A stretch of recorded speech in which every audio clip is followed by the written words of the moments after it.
യേശുക്രിസ്തുവിൻ്റെ നാമത്തിന് മഹത്വം ഉണ്ടാകുമാറാകട്ടെ. കഴിഞ്ഞ പ്രാവശ്യം ഞാൻ വീഡിയോ ഇട്ടത് കർത്താവായ യേശുക്രിസ്തുവിൻ്റെ പുനരാഗമനം എത്രയും പെട്ടെന്ന് സംഭവിച്ചേക്കാം എന്നുള്ളതായിരിക്കുന്ന പല സൂചനകളും ബൈബിളിലുണ്ട് എന്നുള്ളതായിരിക്കുന്ന കാര്യം പറഞ്ഞുകൊണ്ടാണ്. അതിലെ ഒരു സൂചന ഞാൻ ഹോശിയ പ്രവചനം 6-ാം അധ്യായത്തിൽ നിന്ന് കഴിഞ്ഞ വീഡിയോയിൽ നിങ്ങളോട് പങ്കുവയ്ക്കുകയുണ്ടായി. അപ്പോൾ തുടർന്നുള്ളായിരിക്കുന്ന കാര്യങ്ങളും കൂടെ അങ്ങനെ മനസ്സിലായിരിക്കുന്ന കാര്യങ്ങൾ കൂടെ ഞങ്ങൾക്ക് പറഞ്ഞു തരണമെന്ന് പലരും എന്നോട് താല്പര്യപ്പെട്ടിട്ടുണ്ട്. വളരെ സന്തോഷം, എല്ലാവർക്കും എൻ്റെ നന്ദി. അതുകൊണ്ട് തന്നെ ഞാനതെല്ലാം പറയുമെങ്കിലും അതിന് മുഖ്യ ഊന്നൽ കൊടുത്തുകൊണ്ട് അത് തന്നെ ഒന്നിനു പുറകെ ഒന്നായി പറയണമെന്ന് ഞാൻ ആഗ്രഹിക്കുന്നില്ല. കാരണം എൻ്റെ മുഖ്യമായിരിക്കുന്ന വിഷയം കർത്താവായ യേശുക്രിസ്തുവിൻ്റെ പുനരാഗമനം എന്നുള്ളതായിരിക്കുന്ന വിഷയമല്ല. കർത്താവിൻ്റെ പുനരാഗമനം എന്നുള്ള കാര്യം ഞാൻ പറയുമ്പോൾ 1000 ആണ്ട് വാഴ്ചയ്ക്കായി ഇസ്രായേലിനെ വാഴുവാനായി മഹത്വ പ്രത്യക്ഷത നടത്തുന്ന കർത്താവിൻ്റെ പുനരാഗമനത്തെയാണ് ഞാൻ പറഞ്ഞത്. അപ്പോൾ അതല്ല എൻ്റെ മുഖ്യ വിഷയം. കാരണം എന്താണെന്ന് വെച്ചാൽ അത് മുഖ്യ വിഷയമല്ലേ എന്ന് ചോദിച്ചാൽ മുഖ്യ വിഷയമാണ്, ഏറ്റവും മുഖ്യ വിഷയമാണ്. കർത്താവിൻ്റെ വരവ് എപ്പോൾ വേണമെങ്കിലും സംഭവിക്കാം. ഇന്നോ നാളെയോ അടുത്ത കൊല്ലമോ അതിനടുത്ത കൊല്ലമോ അല്ലെങ്കിൽ കൊല്ലങ്ങളിലോ സംഭവിച്ചേക്കാം. അതൊന്നും വിഷയമല്ലെന്നല്ല ഞാൻ പറഞ്ഞത്. പക്ഷേ അത് പഠിപ്പിക്കുക എന്നുള്ളതല്ല എൻ്റെ മുഖ്യ ഉദ്ദേശം. എനിക്ക് നിങ്ങളോട് പറഞ്ഞു തരാനുള്ളതായിരിക്കുന്ന കാര്യം ദൈവവചനത്തെ യഥാർത്ഥമായി തരംതിരിച്ച് പഠിക്കുക എന്നുള്ളതായിരിക്കുന്ന വിഷയമാണ്. അപ്പോൾ ഞാൻ ഈ കാര്യങ്ങൾ പറഞ്ഞുകൊണ്ടിരിക്കുന്നതിനിടയിൽ ഓരോരോ വീഡിയോകളായിട്ട് ഞാൻ 6-7 കാര്യങ്ങൾ, ദൈവവചനത്തിലെ സൂചനകൾ, കർത്താവിൻ്റെ മഹത്വ പ്രത്യക്ഷത എന്നത്തേക്ക് നടന്നേക്കാം എന്നുള്ള ഒരു സൂചന എന്ന് മാത്രമേ പറയാൻ പറ്റുള്ളൂ. അങ്ങനെ ആർക്കും വിധിക്കാനൊന്നും പറ്റുകയില്ല. അപ്പോൾ അങ്ങനെ ചില സൂചനകൾ എനിക്ക് മനസ്സിലായിട്ടുണ്ട്. 6-7 കാര്യങ്ങൾ, അതിലൊരു കാര്യമേ പറഞ്ഞുള്ളൂ. ഇനി ഒരു കാര്യം കൂടെ പറയണം, അടുത്ത വീഡിയോയിൽ പറയണമെന്ന് ഞാൻ ആഗ്രഹിക്കുന്നു. തുടർന്ന് മറ്റ് കാര്യങ്ങളുമൊക്കെ പങ്കുവയ്ക്കണമെന്ന് ഞാൻ ആഗ്രഹിക്കുന്നു. ചില മാസങ്ങൾ കൊണ്ട് ഞാനതെല്ലാം പൂർത്തീകരിച്ച് ഞാൻ എൻ്റെ യൂട്യൂബ് വീഡിയോയിൽ ഞാൻ ഇടുന്നതായിരിക്കും എന്ന് ഞാൻ ഉറപ്പ് തരുന്നു. എന്നാൽ ഞാൻ പറഞ്ഞല്ലേ, എൻ്റെ മുഖ്യ വിഷയം അതല്ല. എൻ്റെ മുഖ്യ വിഷയം കർത്താവായ യേശുക്രിസ്തുവിലൂടെ കൃപയുടെ സുവിശേഷം ലോകത്തിലേക്ക് വ്യാപിച്ചത് ആരിലൂടെയാണ്, എങ്ങനെയാണ്, എപ്പോഴാണ്? കർത്താവ് ഭൂമിയിലേക്ക് വന്ന കാലം തൊട്ട് കൃപയുടെ സുവിശേഷമാണ് ലോകത്തിൽ പ്രസംഗിക്കപ്പെട്ടത്, അതെയോ സ്വർഗരാജ്യത്തിൻ്റെ സുവിശേഷമാണ് പ്രസംഗിക്കപ്പെട്ടത്? ഈ കാര്യമൊന്ന് തരംതിരിച്ച് ദൈവവചനത്തെ യഥാർത്ഥമാണോ നിങ്ങളുടെ ഹൃദയങ്ങളിലേക്ക് എത്തിക്കണമെന്നുള്ള ആണ് എൻ്റെ ആഗ്രഹം. അപ്പോൾ അതുകൊണ്ട് തന്നെ ഞാൻ ഇന്ന് നിങ്ങളോട് പങ്കുവയ്ക്കാനായിട്ട് ആഗ്രഹിക്കുന്ന വിഷയമെന്ന് പറയുന്നത്, അപ്പോസ്തലനായിരിക്കുന്ന പത്രോസല്ലേ അപ്പോസ്തലന്മാരിലെ ഏറ്റവും ഒന്നാമൻ പത്രോസാണ്, സംശയമില്ല. അവരിൽ ഒന്നാമനായിരിക്കുന്ന പത്രോസ് എന്ന് മറുപേരുള്ള കേഫാവ് എന്നാണ്. ഒന്നാമനായിരിക്കുന്ന എന്നൊക്കെ തിരുവെഴുത്ത് പറയുന്നത് പത്രോസാണ്. എന്നിട്ട് എന്താ പത്രോസ് അപ്പോസ്തലന് പല ഭയങ്കരമായിരിക്കുന്ന മർമ്മങ്ങളും ഭയങ്കരമായിരിക്കുന്ന രഹസ്യങ്ങളൊന്നും വെളിപ്പെടുത്തി കൊടുക്കാത്ത, നമുക്ക് ഈ വചനത്തിലെ, പുതിയ നിയമത്തിലെ വചനത്തിലെ മഹാരഹസ്യങ്ങളൊക്കെ എവിടുന്ന്, ആരിൽ നിന്നാണ് നമുക്ക് കിട്ടിയത്? ഞാൻ തുടർന്ന് താഴേക്ക് പറയുന്നുണ്ട്, എന്തൊക്കെയാണ് രഹസ്യങ്ങളെന്നൊക്കെ ഞാൻ പറയുന്നുണ്ട്. കുറച്ച് കാര്യങ്ങളൊക്കെ പറയാം. അതൊക്കെ കിട്ടിയത് അപ്പോസ്തലനായിരിക്കുന്ന പൗലോസിലൂടെയാണ്. പിന്നെ ഒന്നാമനായിരിക്കുന്ന പത്രോസിന് വെളിപ്പെടുത്തി കൊടുക്കാതെ എന്താ ഈ പൗലോസിന് ഇതെല്ലാം വെളിപ്പെടുത്തി കൊടുത്തത് എന്നുള്ളതായിരിക്കുന്ന കാര്യം ആണ് ഞാൻ ഇന്ന് നിങ്ങളോട് പങ്കുവയ്ക്കാനായിട്ട് ആഗ്രഹിക്കുന്നത്. അപ്പോൾ ഇതിൻ്റെ വിഷയങ്ങൾ പഠിക്കുമ്പോൾ നമുക്ക് ദൈവവചനത്തെ ശരിയാവണ്ണം വിവേചിച്ച് പഠിക്കാൻ, തരംതിരിച്ച് പഠിക്കാൻ അറിയാത്തത് കൊണ്ടാണ് നാം ഈ കാര്യത്തിൽ അന്ധരായിരിക്കുന്നത് എന്നുള്ളത് മനസ്സിലാക്കണം. പത്രോസിനല്ലായിരുന്നോ ഇതൊക്കെ? ന്യായമായിട്ട് ചിന്തിച്ചാൽ പത്രോസിനല്ലായിരുന്നോ ഇതൊക്കെ? ഈ പൗലോസിന് വെളിപ്പെട്ട എല്ലാ മഹാരഹസ്യങ്ങളും വെളിപ്പെടുത്തി കൊടുക്കേണ്ടത് പത്രോസിനല്ലായിരുന്നോ? കാരണം ഇന്ന് ലോകത്തിലുള്ളായിരിക്കുന്ന ക്രിസ്തീയ സമൂഹങ്ങളെല്ലാം, വേർപെട്ട സമൂഹങ്ങളെല്ലാം തന്നെയും പട്ടത്ത പൗരോഹിത്യ മതങ്ങളിലുള്ളവരായിരിക്കുന്നവരെല്ലാവരും തന്നെയും അപ്പോസ്തലന്മാരിൽ ഏറ്റവും ശ്രേഷ്ഠനായിരിക്കുന്നവൻ പത്രോസാണ് എന്നുള്ളത് യാതൊരു സംശയവും കൂടാതെ പറയുന്നുണ്ട്. തിരുവെഴുത്തും അങ്ങനെ പറയുന്നുണ്ടല്ലോ അല്ലേ? തിരുവെഴുത്തിലും അങ്ങനെയുണ്ട്, സംശയമൊന്നുമില്ല. കാരണം നമ്മൾ മത്തായി സുവിശേഷം 16-ാം അധ്യായത്തിൻ്റെ 18 മുതലായിരിക്കുന്ന വാക്യത്തിൽ കർത്താവും പറയുന്നത്, പത്രോസേ നീ പത്രോസാവുന്നു, ഈ പാറമേൽ ഞാൻ എൻ്റെ സഭയെ പണിയുമെന്ന് പറഞ്ഞിട്ട് അതിൻ്റെ അടുത്ത വാക്യങ്ങളിൽ 19-ാം വാക്യത്തിലേക്കൊക്കെ വരുമ്പോൾ, സ്വർഗ്ഗരാജ്യത്തിൻ്റെ താക്കോൽ ഞാൻ നിൻ്റെ കയ്യിൽ തരുന്നു. നിൻ്റെ കയ്യിൽ എന്നാണ് പറഞ്ഞത്, നിങ്ങളുടെ കയ്യിൽ എന്നല്ല പറഞ്ഞത്, നിൻ്റെ കയ്യിൽ തരുന്നു. നീ തുറന്നാൽ അതാരും അടയ്ക്കുകയില്ല, നീ അടച്ചാൽ അതാരും തുറക്കുകയില്ല എന്ന വിധത്തിൽ പത്രോസിന് അപ്രമാദിത്വം കൊടുക്കുന്നത് നമുക്ക് കാണാനായിട്ട് പറ്റും. അപ്പോൾ അതുകൊണ്ട് പത്രോസിനെ കുറഞ്ഞവനായിട്ട് കാണാൻ പറ്റുമോ? ഒരിക്കലും പത്രോസിനെ കുറഞ്ഞവനായിട്ട് കാണാൻ പറ്റുകയില്ല. പത്രോസ് തന്നെയാണ് 12 അപ്പോസ്തലന്മാരിലെ ഏറ്റവും പ്രധാനി എന്നുള്ളതിലൊരു സംശയമില്ല. കർത്താവായ യേശുക്രിസ്തു മരിച്ചു ഉയർത്തെഴുന്നേറ്റ് പോയതിനു ശേഷവും നമ്മുടെ കർത്താവിനെ പിന്നെ 12 അപ്പോസ്തലന്മാരിലെ പ്രമുഖനായിരിക്കുന്ന പത്രോസിനെ വിളിച്ചിട്ട് പറഞ്ഞ്, പത്രോസിനോട് ചോദിക്കുന്നത്, യോഹന്നാൻ്റെ സുവിശേഷം 21-ാം അധ്യായം വായിച്ചാൽ നിങ്ങൾക്കറിയാം. ഞാൻ ഒരുപാട് വാക്യങ്ങൾ ചൂണ്ടിക്കാണിക്കുന്നില്ല, ഇന്ന് കുറച്ച് കാര്യങ്ങൾ നിങ്ങളോട് പറയാമെന്നാണ് ഞാൻ ആഗ്രഹിക്കുന്നത്. അപ്പോൾ യോഹന്നാൻ്റെ സുവിശേഷം 21-ാം അധ്യായം വായിച്ചാൽ അറിയാം, പത്രോസിനെ തനിയെ വിളിച്ചിട്ട് ചോദിച്ചിട്ട് പറഞ്ഞു, പത്രോസേ, നീ ഇവരിൽ അധികമായി എന്നെ സ്നേഹിക്കുന്നുവോ എന്ന് ചോദിച്ചു. പത്രോസ് പറഞ്ഞു, കർത്താവേ, ഞാൻ നിന്നെ സ്നേഹിക്കുന്നു എന്ന് പറഞ്ഞു. അങ്ങനെ 3 പ്രാവശ്യം ചോദിച്ചു. പത്രോസിനോട് മാത്രമേ ഈ ചോദ്യം, നീ എന്നെ സ്നേഹിക്കുന്നുവോ എന്ന് ഇവരിലധികമായി. ആ മലയാളം വിവർത്തനം തെറ്റാണെന്ന് ഞാൻ വിചാരിക്കുന്നു. ഇവരിലധികമായി എന്നുള്ളതല്ല ശരിയായ ഗ്രീക്ക് തർജ്ജമ എന്ന് ഞാൻ കേട്ടിട്ടുണ്ട്. ഇവയിൽ അധികമായി നീ എന്നെ സ്നേഹിക്കുന്നു എന്നാണ്. ഇവയിൽ അധികമായി നീ എന്നെ സ്നേഹിക്കുന്നുവെന്ന് പത്രോസിനോട് ചോദിച്ചു. ഇവയിൽ എന്ന് പറഞ്ഞാൽ പത്രോസ് മീൻ പിടിച്ചുകൊണ്ടിരിക്കുകയാണല്ലോ, അവിടുന്നാണല്ലോ പത്രോസിനെ വിളിക്കുന്നതും പ്രാതലൊരുക്കി കൊടുക്കുന്നതും. അപ്പോൾ പത്രോസിൻ്റെ കയ്യിൽ മീൻവലയുണ്ട്, വള്ളമുണ്ട്, അങ്ങനെ കുറച്ച് പിടിച്ച മീനും ഒക്കെ ഉണ്ട്. അപ്പോൾ പത്രോസിനോട് ചോദിക്കുന്നത്, ഈ വള്ളവും വലയും ഈ മീൻ പിടുത്തത്തെക്കാളും ഉപരി നീ എന്നെ സ്നേഹിക്കുന്നുവോ എന്ന അർത്ഥത്തിൽ ഇവയിലധികമായി നീ എന്നെ സ്നേഹിക്കുന്നുവോ എന്നാണ് അതിൻ്റെ ഗ്രീക്ക് തർജ്ജമക്കാർ അത് ഇവരിലധികമായി 12 അപ്പോസ്തലന്മാരിൽ ബാക്കി 11 പേരുണ്ടെങ്കിൽ ആ 11 പേരിലധികമായി എന്നെ സ്നേഹിക്കുന്നുവോ എന്നുള്ളായിരിക്കുന്ന ചോദ്യമാണ് ചോദിച്ചത് എന്നാണ് മലയാളം വിവർത്തകർ എഴുതിയിരിക്കുന്നത്. അത് വിവർത്തനം അത്ര ശരിയല്ലെന്നാണ് ഞാൻ മനസ്സിലാക്കിയത്. അപ്പം ഞാൻ പറഞ്ഞത് എന്താണെങ്കിലും ഇത് പത്രോസിനോടല്ലേ ചോദിച്ചത്, വേറെ ആരോടെങ്കിലും ചോദിച്ചോ? 12 അപ്പോസ്തലന്മാരിൽ വേറെ ആരോടെങ്കിലും ചോദിച്ചോ? സ്വർഗ്ഗരാജ്യത്തിൻ്റെ താക്കോൽ ഞാൻ നിൻ്റെ കയ്യിൽ തരുന്നത് പത്രോസിനോടല്ലേ പറഞ്ഞേ, അല്ലേ? എന്താ കാരണം? പത്രോസിനെ അവരുടെ നേതാവായിട്ട്, ആ 12 പേരിലെ നേതാവായിട്ട് കർത്താവ് തിരഞ്ഞെടുത്തിരുന്നു എന്നുള്ളത് തന്നെയാണ്. അപ്പോൾ അങ്ങനെയാണെങ്കിൽ പത്രോസിനെ അവരുടെ 12 പേരുടെ നേതാവായിട്ട് തിരഞ്ഞെടുത്തു എങ്കിൽ ഈ പൗലോസിന് വെളിപ്പെട്ടതായിരിക്കുന്ന ഈ മഹാസ്വർഗീയ മർമ്മങ്ങളും രഹസ്യങ്ങളൊക്കെ പത്രോസിനല്ലേ വെളിപ്പെടുത്തി കൊടുക്കേണ്ടത്? എന്നിട്ട് എന്താ പത്രോസിന് ഈ കാര്യങ്ങളൊന്നും വെളിപ്പെടുത്തി കൊടുക്കാഞ്ഞേ, പത്രോസിനോട് പറയാഞ്ഞേ? ഇത് നമ്മൾ ചിന്തിക്കണ്ടേ? നമ്മളത് ചിന്തിക്കുകയും പഠിക്കുകയും ചെയ്യണം. ഒരുപാട് കാര്യങ്ങളുണ്ട്. ഞാനിതൊക്കെ എന്നൊരു കൃത്യമായൊരു ഓർഡറിലൊന്നുമല്ല, ഞാൻ കുറച്ച് കാര്യങ്ങൾ നിങ്ങളോട് പറയാമെന്ന് വിചാരിച്ചിട്ടാണ് ഞാനിന്ന് ഈ വീഡിയോ ഇടുന്നത്. ഒന്നാമത്തെ കാര്യം എന്ന് പറഞ്ഞാൽ, പത്രോസിന് മനസ്സിലാകാത്തൊരു കാര്യം, കാൽവരി കുരിശിൽ എന്താ നടന്നതെന്ന് പത്രോസിന് മനസ്സിലായില്ല. നിങ്ങൾക്കറിയാമോ? അതായത് കർത്താവായ യേശു ക്രിസ്തുവിനെ യഹൂദന്മാർ ക്രൂശിച്ചു കൊന്നു എന്നുള്ളത് സത്യമാണ്, അതൊക്കെ പത്രോസിന് മനസ്സിലായി. പക്ഷേ ആ ക്രൂശിൻ്റെ ആവശ്യം എന്തായിരുന്നു? ആ ക്രൂശിലൂടെ എന്ത് പ്രവൃത്തിയാണ് വെളിപ്പെട്ടത്? ആ ക്രൂശിൽ യേശു ക്രിസ്തു മരിച്ചതിലൂടെ ലോക ജനതയ്ക്ക് എന്ത് നന്മയാണ് വന്നത്? ഈ കാര്യങ്ങളൊന്നും പത്രോസിനറിയില്ല. ഞാൻ അറിയില്ല എന്ന് പറഞ്ഞാൽ നിങ്ങൾ എന്നെ വിശ്വസിക്കുമോ?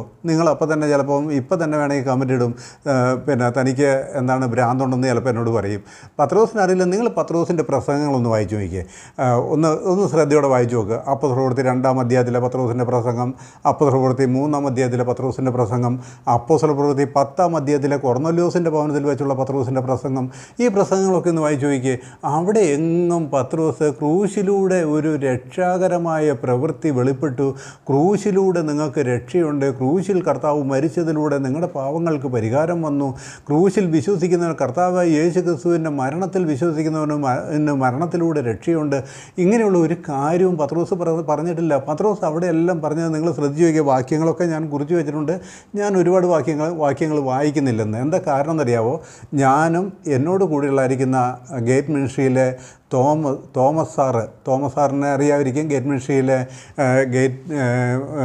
യൂട്യൂബ് വീഡിയോകളെല്ലാം തന്നെ യൂട്യൂബിലൂടെ വരുന്നത് തോമസ് സാറിൻ്റെയാണ് ഏറ്റവും കൂടുതലായിട്ട് വരുന്നത്. നിങ്ങൾ എന്നെ കേൾക്കുന്ന അനേകർ അത് കണ്ടിട്ടുണ്ടാകും. അപ്പോൾ തോമസ് സാറൊക്കെ എപ്പോഴും ഇത് തന്നെ പറയുന്നു, ആവർത്തിച്ച് പറയുന്നു, പിന്നെയും പറയുന്നു. അങ്ങനെ ഇതൊന്ന് ജനങ്ങളുടെ ഹൃദയത്തിലേക്ക് ഇറക്കി വയ്ക്കാൻ വേണ്ടി ഈ വാക്യങ്ങളെല്ലാം ഉദ്ധരിച്ച് പറയുന്നുണ്ട്. ഞാനും എൻ്റെ മുൻ വീഡിയോകളിലൊക്കെ ഞാനിത് പറഞ്ഞിട്ടുണ്ട് ധാരാളമായിട്ട്. അപ്പോൾ പിന്നെ എപ്പോഴും ഇത് തന്നെ വാക്യങ്ങൾ വായിച്ച് പറഞ്ഞുകൊണ്ടിരുന്നാൽ കേൾക്കുന്നവർക്കത് ആവർത്തന വിരസതയായി പോവുകയില്ലേ? കേൾക്കുന്നവർക്കത് എങ്ങനെ ഉൾക്കൊള്ളാനായിട്ട് പറ്റും? ഇത് എപ്പോഴും ഇവർക്ക് ഇത് തന്നെയാണ് പറയാനുള്ളത് നിങ്ങൾ ചോദിച്ചു കഴിഞ്ഞാൽ, അങ്ങനെ എന്നോട് പലരും ചോദിച്ചു, നിങ്ങൾക്ക് എപ്പോഴും ഇത് തന്നെ പറയാനുള്ളതെന്ന് പലരും എന്നോട് ചോദിച്ചു. അതുകൊണ്ടാണ് ഞാനിന്ന് വാക്യങ്ങളൊന്നും വായിക്കാത്ത. എന്നാലും എൻ്റെ പ്രിയമുള്ളവരെ, ഞങ്ങൾക്കിത് പറയാതിരിക്കാൻ പറ്റുകയില്ല. കാരണം എന്താണെന്ന് വെച്ചാൽ, ക്രിസ്തീയ ലോകം അമ്പെ പരാജയപ്പെട്ട് കിടക്കുക. 12 അപ്പോസ്തലന്മാരും നമ്മുടേതാണ്. അതുപോലെ തന്നെ മുഴുവൻ തിരുവെഴുത്തും, ഉൽപ്പത്തി മുതൽ വെളിപ്പാട് വരെയുള്ള മുഴുവൻ തിരുവെഴുത്തും നമ്മുടെയാണ്. ഇതെല്ലാം നമ്മളോട് പറഞ്ഞതാണെന്ന് പറഞ്ഞ് ഉള്ള പട്ടത്ത മതക്കാരും അതുപോലെ തന്നെ വേർപെട്ട സഭക്കാരും എല്ലാം കെട്ടിപ്പിടിച്ചുകൊണ്ടിരിക്കുകയാണ്. ഇവരിതിനെ ഒന്ന് തരംതിരിച്ച് ഇത് ആരോട് പറഞ്ഞതാണ്, ഇത് ഏത് സന്ദർഭത്തിൽ പറഞ്ഞതാണ്, ഇത് നമുക്കുള്ളതാണോ സ്വീകരിക്കാൻ പറ്റുമോ എന്നൊന്ന് ചിന്തിക്കണ്ടേ? ഞാനിപ്പോൾ പറഞ്ഞായിരിക്കുന്ന തോമസ് സാറും ഒക്കെ ഇത് പറഞ്ഞ് പറഞ്ഞ് ഞങ്ങൾക്ക് തോന്നുന്നു ഇത് പറഞ്ഞ് ഞങ്ങൾക്ക് തന്നെ മടുപ്പായി തുടങ്ങിയോ എന്ന് ഞങ്ങൾക്ക് തോന്നുന്നുണ്ട്. എന്നാലും മടുക്കുകയില്ല കേട്ടോ. കർത്താവ് വരുന്നവരെ ഞങ്ങളിത് തന്നെ പറയും, ഒരു സംശയവുമില്ല. അതുകൊണ്ട് ഞാൻ അധികം വാക്യങ്ങൾ ചൂണ്ടിക്കാണിക്കാത്ത നിങ്ങൾ ആ പത്രോസിൻ്റെ പ്രസംഗങ്ങൾ ഒന്ന് ശ്രദ്ധിച്ച് നോക്കിയേ. ഞാൻ പറഞ്ഞില്ലേ, അപ്പോസ്തലപ്രവൃത്തി 2-ാം അധ്യായത്തിലെ പ്രസംഗം, അപ്പോസ്തലപ്രവൃത്തി 3-ാം അധ്യായത്തിലെ പ്രസംഗം, അപ്പോസ്തലപ്രവൃത്തി 10-ാം അധ്യായത്തിലെ പ്രസംഗം, ഇവിടെയൊക്കെ എന്താ പത്രോസ് പറയുന്നത്? നിങ്ങൾ അവനെ കൊന്നു, നിങ്ങൾ അവനെ ക്രൂശിച്ചു കൊന്നു, ദൈവം നമുക്ക് അയച്ച ക്രിസ്തുവിനെ നിങ്ങൾ കൊന്നു, നിങ്ങൾ അവനെ കൊലപാതകന്മാരാകുന്നു എന്നാ പറഞ്ഞിരിക്കുന്നത്. എത്ര വാക്യങ്ങളാണെന്നറിയാവോ ഇവിടെയൊക്കെ പറഞ്ഞിരിക്കുന്നത്? കുരിശിലൂടെ ഒരു മഹാരക്ഷ ലോകത്തിന് വന്നത്, ലോകത്തിന് കൽവരി കുരിശിൽ കർത്താവ് മരിച്ചതിലൂടെയാണ് ലോകത്തിന് പാവികൾക്ക് രക്ഷ വന്നത് എന്നുള്ള കാര്യമൊന്നും പത്രോസിന് ആ നാളുകളിലൊന്നും മനസ്സിലായില്ലെന്നേ. പത്രോസിൻ്റെ പ്രസംഗ വിഷയവും അതല്ല. നിങ്ങൾ ക്രൂശിച്ചു കൊന്നു എന്നൊക്കെ പറഞ്ഞപ്പോൾ കേട്ട് നിന്ന യഹൂദന്മാരെല്ലാവരും കൂടി ചോദിച്ചു, അവർ ഹൃദയത്തിൽ കൊണ്ടിട്ട് ചോദിച്ചു, ഞങ്ങൾ എന്ത് ചെയ്യണം, യഹൂദ പുരുഷന്മാരെ ഞങ്ങൾ എന്ത് ചെയ്യണമെന്ന് ചോദിച്ചു. അപ്പോൾ പറഞ്ഞു, നിങ്ങൾ ഓരോരുത്തരും മാനസാന്തരപ്പെട്ട് യേശുക്രിസ്തുവിന്റെ സ്നാനമേൽപ്പിൻ, എന്നാൽ പരിശുദ്ധാത്മാവെന്ന ദാനം നിങ്ങൾക്ക് ലഭിക്കും, വാഗ്ദത്തം നമുക്ക് നമ്മുടെ മക്കൾക്കും ദൈവം വിളിച്ചു വരുന്ന ഏവർക്കും ഉള്ളതല്ലോ എന്നൊക്കെയുള്ള കാര്യമാണ് പറയുന്നത്. കൊർന്നലിയോസിൻ്റെ ഭവനത്തിൽ ചെന്ന്, അത് ജാതീയനാണല്ലോ, അറിയാമല്ലോ. കൊർന്നലിയോസിൻ്റെ ഭവനത്തിൽ നിന്ന് പത്രോസ് പ്രസംഗിക്കുന്ന ഭാഗം ഒന്ന് വായിച്ചു നോക്കിയേ, ശ്രദ്ധയോടെ ഒന്ന് വായിച്ചു നോക്കിയേ. നല്ല രസകരമായിട്ട് നമുക്ക് തോന്നും. പൗലോസ് പറഞ്ഞതായിരിക്കുന്ന ക്രൂശിൻ്റെ വചനമേ അവിടെയില്ല, ക്രൂശിക്കപ്പെട്ട ക്രിസ്തു അവിടെ ഇല്ല. അവിടെ പറയുന്നത് നമ്മുടെ കർത്താവായ യേശു ക്രിസ്തുവിൻ്റെ ജനനം, ജീവിതം, അവൻ രോഗികളെ സൗഖ്യമാക്കിയത്, കുരുടന്മാർക്ക് കാഴ്ച നൽകിയത്, മരിച്ചവരെ ഉയർപ്പിച്ചത്, അവൻ സുവിശേഷം പ്രസംഗിച്ചത്, അവൻ തന്നെയാണ്. ഞങ്ങളോട് പ്രസംഗിക്കാൻ പറഞ്ഞ വചനം എന്താണെന്നും കൂടി പത്രോസോട് പറയുന്നുണ്ട്. ഞങ്ങളോട് പ്രസംഗിക്കാൻ പറഞ്ഞ വചനം, മരിച്ചവർക്കും ജീവികൾക്കും ന്യായാധിപതി ആയിരിക്കുന്നവൻ ഞാൻ തന്നെ എന്ന് പ്രസംഗിക്കാൻ അവൻ ഞങ്ങളെ നിയോഗിച്ചു എന്നാണ് പറയുന്നത്.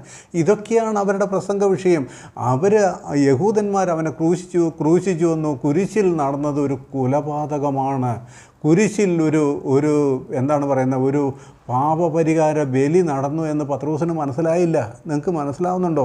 അതൊന്ന് നിങ്ങൾ ശ്രദ്ധയോടെ വായിക്കുക. അപ്പോൾ നിങ്ങൾ എന്നോട് ചോദിക്കും, പത്രോസിൻ്റെയൊക്കെ ലേഖനത്തിൽ പറയുന്നത് നമ്മളെ വീണ്ടെടുത്തിരിക്കുന്ന പൊന്ന്, വെള്ളി മുതലായി അഴിഞ്ഞു പോകുന്ന വസ്തുക്കളെ കൊണ്ടല്ല,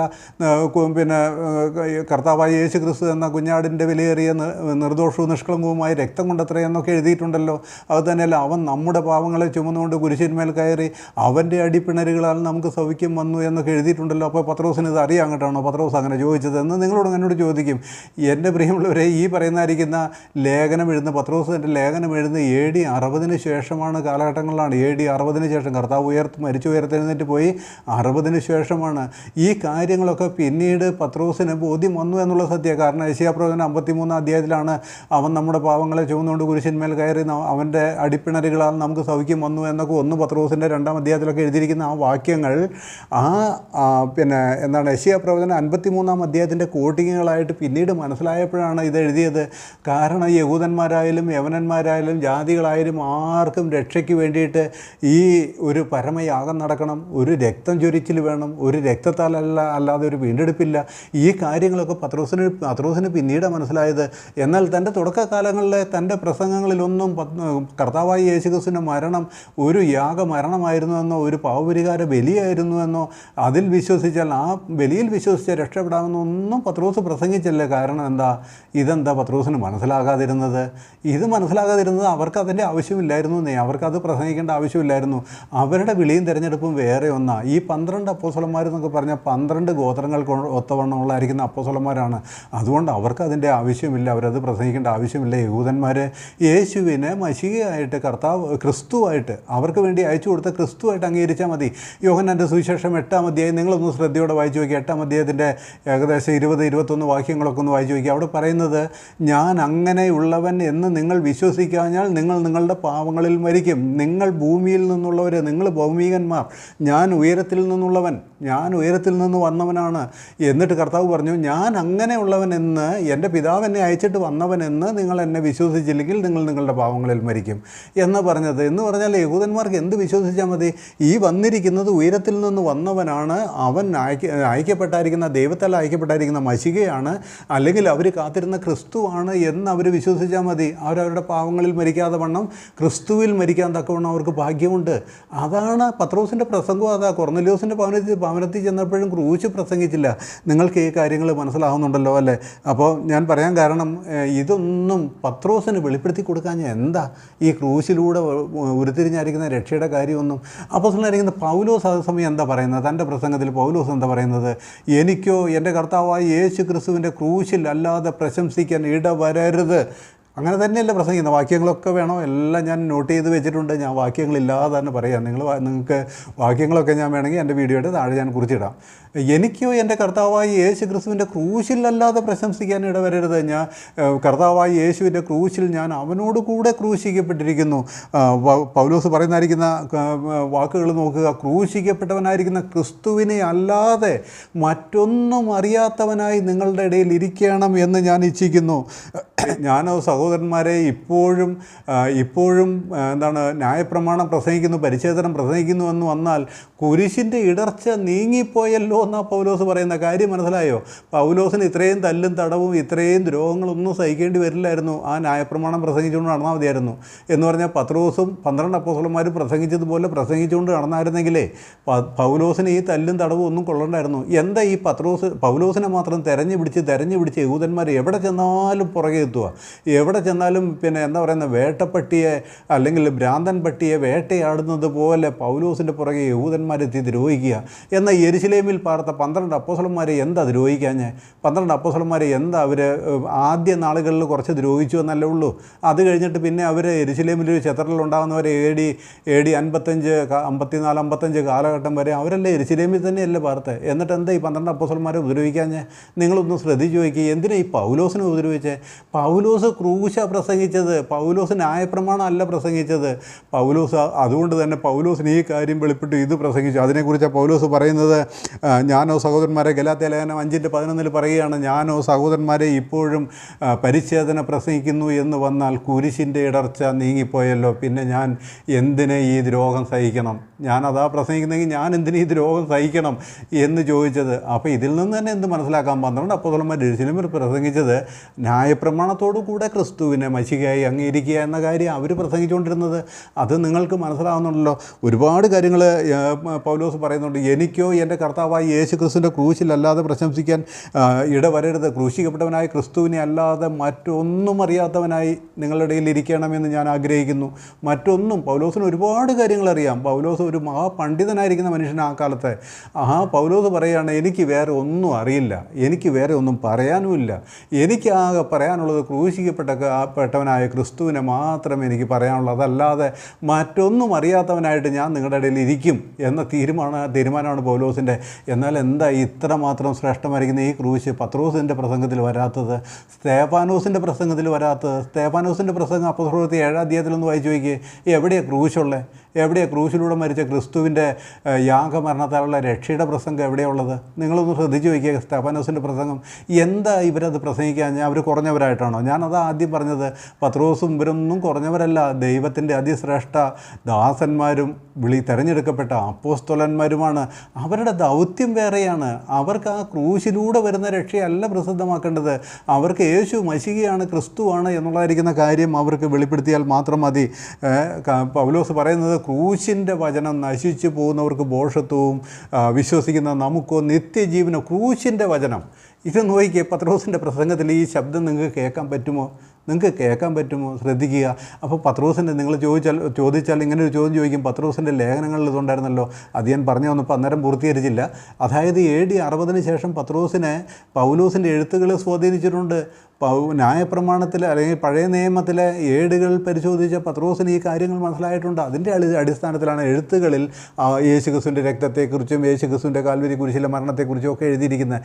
അല്ലാതെ അതല്ലായിരുന്നു അവരുടെ പ്രസംഗ വിഷയം എന്നുള്ളതായിരിക്കുന്ന കാര്യം നിങ്ങൾ മനസ്സിലാക്കുക. എന്താ ഇതൊക്കെ പത്രോസിന് വെളിപ്പെടുത്തി കൊടുക്കാതെ ഇരുന്നതെന്ന് ചോദിച്ചാൽ ഒരൊറ്റ ഉത്തരവേ ഉള്ളൂ. ഇത് പദ്ധതി വേറെയാണ്. ഇത് ദൈവത്തിൻ്റെ മറ്റൊരു പ്രോഗ്രാമാണ്. 12 അപ്പോസ്തലന്മാരും ഒക്കെ അത് സ്വർഗരാജ്യത്തിൻ്റെ ഭാഗമാണ്. അതാണ് അവരുടെ പരിപാടി. അതിനുവേണ്ടിയുള്ള പ്രസംഗം അവർ നടത്തുന്നത്. എന്നാൽ പൗലോസിനെ വിളിച്ച് വേർതിരിച്ചപ്പോൾ വെളിപ്പെടുത്താതിരിക്കുന്ന കാര്യം എന്താണെന്നറിയാവോ? അത് കൃപായുഗം, ഒരു പുതിയ യുഗം തുറക്കുകയാണ്.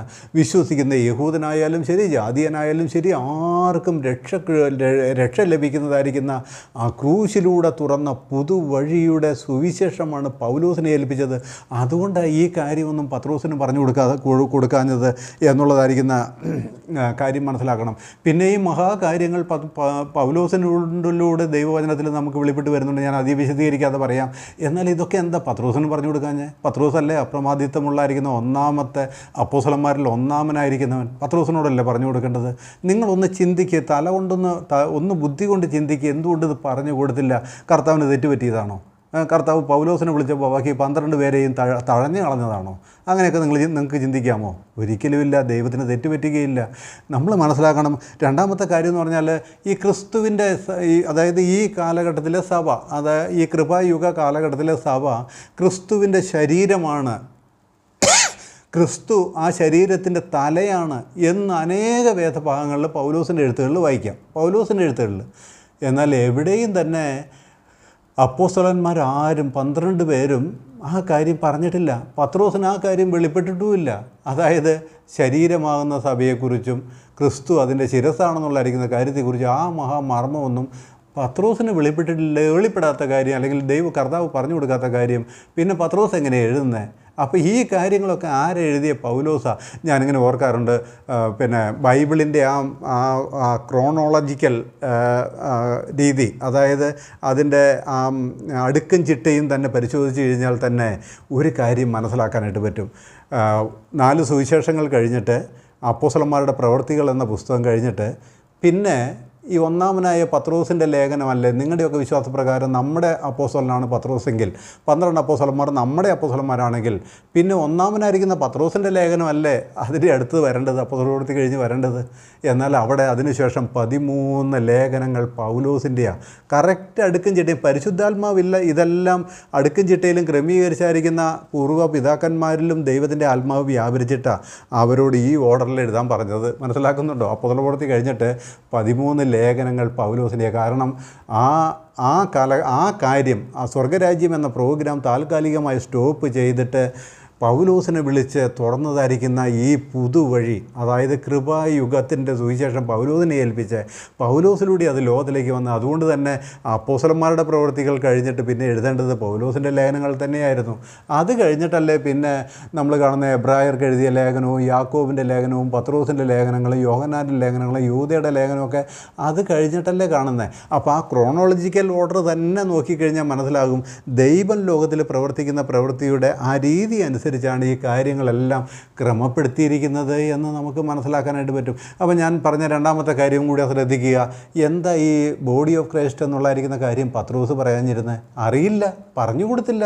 കർത്താവ് പറഞ്ഞു കൊടുത്തല്ലേ പറയാൻ പറ്റുള്ളൂ. അത് മനസ്സിലായില്ല പത്രോസിന്. അത് പൗലോസിനെ മനസ്സിലായി. കാരണം എന്താ? ബോഡി ഓഫ് ക്രൈസ്റ്റ് പത്രോസിൻ്റെ പ്രസംഗ വിഷയമല്ല. പത്രോസ് സ്വർഗരാജ്യത്തിൻ്റെ പ്രസംഗകനാണ്. പത്രോസും കൂടെയുള്ള അപ്പോസ്തലന്മാരും സ്വർഗരാജ്യത്തിൻ്റെ പ്രസംഗകരാണ്. അവർക്ക് ബോഡി ഓഫ് ക്രൈസ്റ്റ് എന്താണെന്ന് അവർക്ക് അറിഞ്ഞുകൂടാ. ഇനി അത് തന്നെയല്ല, പൗലോസ് പറഞ്ഞായിരിക്കുന്ന സുവിശേഷം, ജാതികളോട് പറഞ്ഞായിരിക്കുന്ന സുവിശേഷം പത്രോസിനും 12 അപ്പോസ്തലന്മാർക്കും അറിയാമായിരുന്നോ? അറിയില്ലല്ലോ. നിങ്ങൾക്കറിയില്ലേ? അറിയാമായിരുന്നെങ്കിൽ പിന്നെ എന്തിനാ ഗലാത്യ ലേഖനം 2-ാം അധ്യായത്തിൻ്റെ 1 മുതലുള്ള വാക്യങ്ങൾ ഒന്ന് വായിച്ചു നോക്കിയേ. 14 ആണ്ട് കഴിഞ്ഞിട്ട് ഞാൻ ബർന്നബാസുമായി തീത്തോസിനെയും കൂട്ടിക്കൊണ്ട് പിന്നെ യെരുശലേമിലേക്ക് പോയി. ഞാൻ പോയത് ഒരു വെളിപ്പാടനുസരിച്ചാണ് ഞാൻ പോയത്. ഞാൻ ഓടുന്നതോ വെറുതെ എന്ന് വരാതിരിപ്പാൻ ഞാൻ ജാതികളുടെ ഇടയിൽ പറയുന്നതായിരിക്കുന്ന സുവിശേഷം ഇന്നതെന്ന് യെരുശലേമിലുള്ളവരോട് പറയുവാനത്രേ ഞാൻ പോയതെന്നാണ് പറഞ്ഞ്. ഞാൻ ജാതികളോട് പറയുന്ന സുവിശേഷം ഇന്നതെന്ന് പത്രോസും 12 അപ്പോസ്തലന്മാരും പറഞ്ഞതായിരിക്കുന്ന സുവിശേഷമാണ് പൗലോസും പറയുന്നതെങ്കിൽ, പൗലോസ് പറയുന്ന സുവിശേഷം ഇന്നതാണെന്ന് പറഞ്ഞ് ഗ്രഹിപ്പിക്കാനായിട്ട് യെരുശലേമിലേക്ക് പോകേണ്ട ആവശ്യമുണ്ട്. ഗലാത്യ ലേഖനം 2-ാം അധ്യായം 1 മുതലുള്ള വാക്യം നിങ്ങൾ വായിച്ചാൽ മതി. അപ്പോൾ അവിടെ പൗലോസ് തന്നെ പറയുകയാണ്, ഞാൻ യെരുശലേമിലേക്ക് പോയത് ഈ കാര്യം അവരെ പറഞ്ഞ് ബോധിപ്പിക്കാനാണ്. ഞാൻ ഓടുന്നത് കൂടിയും വെറുതെ അല്ല എന്ന് വരാതിരിക്കാൻ ഞാൻ ജാതികളുടെ ഇടയിൽ പറയുന്ന സുവിശേഷം എന്താണെന്ന് അവരെ ഗ്രഹിപ്പിക്കാനാണ് പോയെന്ന്. അപ്പോൾ അവർ പറഞ്ഞ സുവിശേഷം അല്ല പൗലോസ് പറഞ്ഞതെന്നുള്ളതിന് ഇതിൽ കൂടുതൽ എന്താ തെളിവ് വേണ്ടത്? അപ്പോൾ അതുകൊണ്ടാണ് പൗലോസിന് ഈ മഹാരഹസ്യങ്ങളെല്ലാം കർത്താവായി യേശു ക്രിസ്തു വെളിപ്പെടുത്തി കൊടുത്തത്. കാരണം ഇത് സഭയുടെ രഹസ്യങ്ങളാണ്. സഭയുടെ എന്ന് ഞാൻ പറഞ്ഞാൽ സ്വർഗരാജ്യം എന്ന സഭയുടെ രഹസ്യമല്ല, കർത്താവിൻ്റെ ശരീരമാകുന്ന സഭയുടെ രഹസ്യങ്ങളാണ് പൗലോസിനോട് വെളിപ്പെട്ടത്. അല്ലായിരുന്നു പൊതുവായിട്ടൊരു കുറേ രഹസ്യങ്ങളാണ് പറയാനിരുന്നത് എങ്കിൽ അത് പത്രോസിനെ കഴിഞ്ഞിട്ടേ പൗലോസിന് കൊടുക്കുകയുള്ളായിരുന്നു. നിങ്ങളത് മനസ്സിലാക്കണം. പത്രോസിനെ കഴിഞ്ഞിട്ടേ, കാരണം പത്രോസ് ഒന്നാമനാണ്, ഒരു സംശയമില്ല, ഞാനത് അംഗീകരിക്കുന്നു, 12 അപ്പോസ്തലന്മാരിൽ ഒന്നാമനാണ്. അപ്പോൾ പത്രോസിനെ കഴിഞ്ഞിട്ടേ അത് പിന്നെ പൗലോസിന് കൊടുക്കുമായിരുന്നുള്ളൂ എന്നുള്ള കാര്യം നിങ്ങൾ മനസ്സിലാക്കണം. എന്നാൽ പൗലോസിന് എന്താണ് ഈ കാര്യങ്ങളൊക്കെ വെളിപ്പെടുത്തി കൊടുത്തിട്ടും പത്രോസിന് കൊടുക്കാതിരുന്നതെന്ന് ചോദിച്ചാൽ, പൗലോസ് ഈ വേറൊരു പ്രോഗ്രാമിൻ്റെ ആരംഭകനാണ്. അതായത് കൃപായുഗത്തിൻ്റെ സ്റ്റാർട്ടിങ് പൗലോസിലൂടെ ആരംഭിച്ചത്. അതുകൊണ്ട് കൃപായുഗത്തെ സംബന്ധിക്കുന്ന കാര്യങ്ങളാണ് പൗലോസിന് പറഞ്ഞു കൊടുത്തത്. ഇനി നിങ്ങൾക്കറിയാമല്ലോ, ഈ എന്താണ് സഭയുടെ ഉൽപ്രാവണം എന്ന വാക്ക് ബൈബിളിലില്ല. അതായത് കർത്താവായ യേശു ക്രിസ്തു മധ്യാകാശം വരികയും ജീവനോടിരിക്കുന്നവർ രൂപാന്തരപ്പെട്ട് സ്വർഗ്ഗത്തിലേക്ക് എടുക്കപ്പെടുകയും ക്രിസ്തുവിൽ മരിച്ചവർ ഉയർത്തെഴുന്നേറ്റ് കർത്താവിനോട് ചേർക്കപ്പെടുകയും ചെയ്യും. ഇങ്ങനെ നാം എപ്പോഴും കർത്താവിനോട് കൂടെ സ്വർഗ്ഗത്തിലായിരിക്കും എന്നുള്ളതായിരിക്കുന്ന സഭയുടെ ഉൽപ്രാവണം എന്നുള്ള കാര്യം എന്താ പത്രോസിന് പറഞ്ഞു കൊടുക്കാഞ്ഞേ? പത്രോസ് ഒന്നാമനല്ലേ? ഒന്നാമനായ പത്രോസിന് ഇത് പറഞ്ഞു കൊടുക്കണ്ടായിരുന്നോ? ഈ കാര്യത്തെക്കുറിച്ച് പത്രോസിന് കേട്ടുകേഴ്വി പോലും ഇല്ലെന്നാണ് ഞാൻ പറയുന്നത്. കേട്ടുകേഴ്വി പോലും ഇല്ല. എന്താ അങ്ങനെ പറയാൻ കാരണം? പത്രോസിൻ്റെ ലേഖനം നിങ്ങളൊന്ന് വായിച്ച് നോക്കിയേ, 2 പത്രോസിൻ്റെ ലേഖനം വായിച്ച് നോക്കിയേ. നമ്മൾ കാത്തിരിക്കുന്നത് നീതി വസിക്കുന്ന പുതിയ ആകാശത്തിനും പുതിയ ഭൂമിക്കും വേണ്ടിയാണ് നമ്മൾ കാത്തിരിക്കുന്നതെന്ന് പറഞ്ഞ്. കർത്താവായ യേശു ക്രിസ്തുവിൻ്റെ മഹത്വ പ്രത്യക്ഷത, ഒലിവുമലയിൽ കാലി ചവിട്ടാൻ വരുന്ന മഹത്വ പ്രത്യക്ഷതയ്ക്ക് വേണ്ടിയിട്ടാണ് പത്രോസും കൂടെയുള്ളവരും കാത്തിരിക്കുന്നത്. പൗലോസ് കാത്തിരിക്കുന്നത് അതല്ല. നമ്മുടെ പൗരത്വം സ്വർഗ്ഗത്തിലാണ്. സ്വർഗ്ഗത്തിലേക്ക് നമ്മളെ ചേർക്കാനായിട്ട് കർത്താവായ യേശു ക്രിസ്തു വാനമേഘങ്ങളിൽ വരികയും നാം അങ്ങോട്ട് എടുക്കപ്പെടുകയും ചെയ്യും എന്നുള്ളതായിരിക്കുന്ന ഉൽപ്രാവണത്തിൻ്റെ മഹാരഹസ്യം അപ്പോസ്തലനായിരിക്കുന്ന പൗലോസിനെ വെളിപ്പെടുത്തി കൊടുത്തത്. അത് സഭയ്ക്കുള്ളതായതുകൊണ്ട് പൗലോസിനെ വെളിപ്പെടുത്തി കൊടുത്തത്. അത് യഹൂദന്മാർക്കും കൂടി, അല്ലെങ്കിൽ യഹൂദന്മാർക്കെന്ന് ഞാൻ പറഞ്ഞാൽ ഈ സഭയിൽ വിശ്വസിക്കുന്ന യഹൂദന്മാർ അതിൽപ്പെടും. എന്നാൽ അതല്ലാതെ പക്ക യഹൂദന്മാരായിരിക്കുന്ന 12 അപ്പോസ്തലന്മാരുടെ കീഴിലുള്ളായിരിക്കുന്ന യഹൂദരായിരിക്കുന്ന യേശു ക്രിസ്തുവിൽ വിശ്വസിക്കുന്നവരായിരിക്കുന്നവരുടെ പ്രോഗ്രാം അതല്ലാത്തത് കൊണ്ടാണ് പത്രോസിന് ആ കാര്യം വെളിപ്പെടുത്തി കൊടുക്കാഞ്ഞത് എന്നുള്ളതായിരിക്കുന്ന സത്യം നിങ്ങൾ മനസ്സിലാക്കണം. പത്രോസ് ഉൽപ്രാവണത്തെക്കുറിച്ച് അങ്ങനെ കർത്താവ് വാനമേഘങ്ങളിൽ വന്ന് സഭ എടുക്കപ്പെടുന്നതിനെക്കുറിച്ച് എന്തെങ്കിലും പറഞ്ഞോ? എന്താ വെളിപ്പെടുത്തി കൊടുക്കാഞ്ഞത്? ചെറിയവനായിട്ടാണോ? പൗലോസിനേക്കാളും മോശമായിട്ടാണോ? പൗലോസിനേക്കാളും കുറേ കൂടെ തരംതാണവനായിട്ടാണോ? ഒന്നുമല്ല. പൗലോസിനേക്കാളുമൊക്കെ തൻ്റെ വിളി അനുസരിച്ച് പത്രോസ് തന്നെ ഒന്നാമൻ. അതായത് അവരുടെ ആ ഗ്രൂപ്പിലെ വിളി അനുസരിച്ച് പത്രോസ് തന്നെ ഒന്നാമൻ. പൗലോസ് വേറൊരു ഗ്രൂപ്പിൻ്റെ ഒന്നാമനാണ്. അത് മനസ്സിലാക്കണം. അതുകൊണ്ടാണ് പൗലോസിന് ഈ കാര്യങ്ങളൊക്കെ വെളിപ്പെടുത്തി കൊടുത്തത്, പത്രോസിന് ഈ കാര്യങ്ങൾ വെളിപ്പെടുത്തി കൊടുക്കാഞ്ഞത് എന്നുള്ളത് മനസ്സിലാക്കണം. പൗലോസിൻ്റെ ലേഖനങ്ങളൊക്കെ വായിക്കുമ്പോഴേ നിങ്ങളൊന്ന് ശ്രദ്ധിച്ച് വയ്ക്കുക. മൂന്നാമതൊരു കാര്യം പറയാം. പൗലോസിൻ്റെ ലേഖനങ്ങളൊക്കെ വായിക്കുമ്പോൾ പൗലോസ് പറഞ്ഞു, ന്യായപ്രമാണത്താൽ ഒരു ജഡവും തിരുസന്നിധിയിൽ നീതീകരിക്കപ്പെടുന്നില്ല. ന്യായപ്രമാണത്താൽ പാപത്തിൻ്റെ പരിജ്ഞാനം അത്ര വരുന്നത്. നിങ്ങൾ പരിച്ഛേദനയേറ്റാൽ ക്രിസ്തുവിനെ കൊണ്ട് നിങ്ങൾക്ക് യാതൊരു ലാഭവുമില്ല. നിങ്ങൾ ന്യായപ്രമാണത്തിലേക്ക് തിരിഞ്ഞ് വീണ്ടും നിങ്ങളുടെ കൃപയെ നശിപ്പിക്കുകയാണോ? ബുദ്ധിയില്ലാത്ത ഗലാത്യരെ, നിങ്ങൾക്ക് ആത്മാവിനെ ലഭിച്ചത് യേശു ക്രിസ്തുവിൻ്റെ ക്രൂശിലെ വചനം കേട്ടിട്ടാണോ? ന്യായപ്രമാണത്തിൻ്റെ പ്രവൃത്തി ചെയ്തിട്ടാണോ? ന്യായപ്രമാണത്തെ കൊണ്ട് ആരും രക്ഷപ്പെടുകയില്ല. ന്യായപ്രമാണം കൊണ്ട് പാപത്തിൻ്റെ പരിജ്ഞാനം മാത്രമേ വരുന്നുള്ളൂ. ന്യായപ്രമാണത്തിന് കീഴിരിക്കാൻ ഇച്ഛിക്കുന്നവരൊക്കെ ശാപത്തിൻ്റെ കീഴിലാവുന്നു. ഇതൊക്കെ ഗലാത്യ ലേഖനത്തിലും റോമാലേഖനത്തിലും പൗലോസിൻ്റെ വാക്കുകളല്ലേ? എന്നിട്ടോ ഇതെന്താ പത്രോസിന് വെളിപ്പെടാഞ്ഞ്? ഇത് വെളിപ്പെട്ടോ പത്രോസിന് വെളിപ്പെട്ടോ? നിങ്ങൾ അപ്പോസ്തലപ്രവൃത്തി 21-ാം അധ്യായത്തിൻ്റെ 20 മുതലുള്ള വാക്യങ്ങളൊന്ന് വായിച്ചു നോക്കിയേ. അവിടെ യെരുശലേമിലെ സഭ എന്താ ചെയ്തുകൊണ്ടിരുന്നതെന്ന് നമുക്കവിടെ വ്യക്തമായിട്ട് കാണാം. എന്താ ചെയ്തുകൊണ്ടിരുന്ന അറിയാമോ? പൗലോസും ബർന്നബാസും ഒക്കെ ചെന്ന് കാര്യങ്ങളൊക്കെ പറഞ്ഞു കഴിഞ്ഞപ്പോൾ അവിടെ കേട്ട് ജാതികളോടുള്ളായിരിക്കുന്ന സുവിശേഷത്തിൻ്റെ സന്ദേശം ഞങ്ങൾ ജാതികളോട് ഇന്നതാണ് പറയുന്നത്, ഇന്ന സുവിശേഷമാണ് അറിയിക്കുന്നത് എന്നൊക്കെ പറഞ്ഞു കഴിഞ്ഞപ്പോൾ പത്രോസും കൂടെയുള്ളവരും യാക്കോബും ഒക്കെ ഉണ്ട്. അവിടെ എല്ലാ അപ്പോസ്തലന്മാരും ഉണ്ട്. ആയിരക്കണക്കിന് യെരുശലേമിലെ യഹൂദ വിശ്വാസികളും ഉണ്ട്. അവരെല്ലാവരും ഇത് കേട്ട് കഴിഞ്ഞപ്പോൾ യാക്കോബ് എഴുന്നേറ്റ് നിന്നിട്ട് പറയുക, ഇതൊക്കെ സംഭവമൊക്കെ ശരിയാണ് പൗലോസേ, എന്നാൽ നീ ഇങ്ങനെയാണ് പറയുന്നത്, നീ ന്യായപ്രമാണം അനുസരിച്ച് നടക്കുന്നില്ല എന്ന് നമ്മുടെ സഭയിലുള്ളവരായിരിക്കുന്നവർ പലരും അറിഞ്ഞിരിക്കുന്നു. നീ നമ്മുടെ മക്കളെ പരിച്ഛേദന കഴിക്കരുത് എന്ന് നീ സഭകളിലെ ജാതികളുടെ ഇടയിലൊക്കെയും പ്രസംഗിക്കുന്നു എന്ന് അവർ കേട്ടിരിക്കുന്നു. നമ്മുടെ കൂടെ വിശ്വസിക്കുന്നവരായിരിക്കും, തുടങ്ങുന്നത് ഇങ്ങനെ പറഞ്ഞുകൊണ്ടാണ്, നമ്മുടെ കൂടെ, അതായത് യെരുശലേമിലെ സഭയിൽ വിശ്വസിക്കുന്നവരായിരിക്കുന്നവർ എത്ര ആയിരം ഉണ്ടെന്ന് നിനക്കറിയാമല്ലോ. യെരുശലേമിലെ സഭയിലെ 12 അപ്പോസ്തലന്മാരുടെ കീഴിലുള്ളായിരിക്കുന്ന ആളുകളെ പറയുന്നത്, എത്ര ആയിരമുണ്ടെന്ന് നിനക്കറിയാമല്ലോ. അവരെല്ലാവരും ന്യായപ്രമാണ തൽപരന്മാരാകുന്നു. പൗലോസ് എന്താ പറഞ്ഞത്?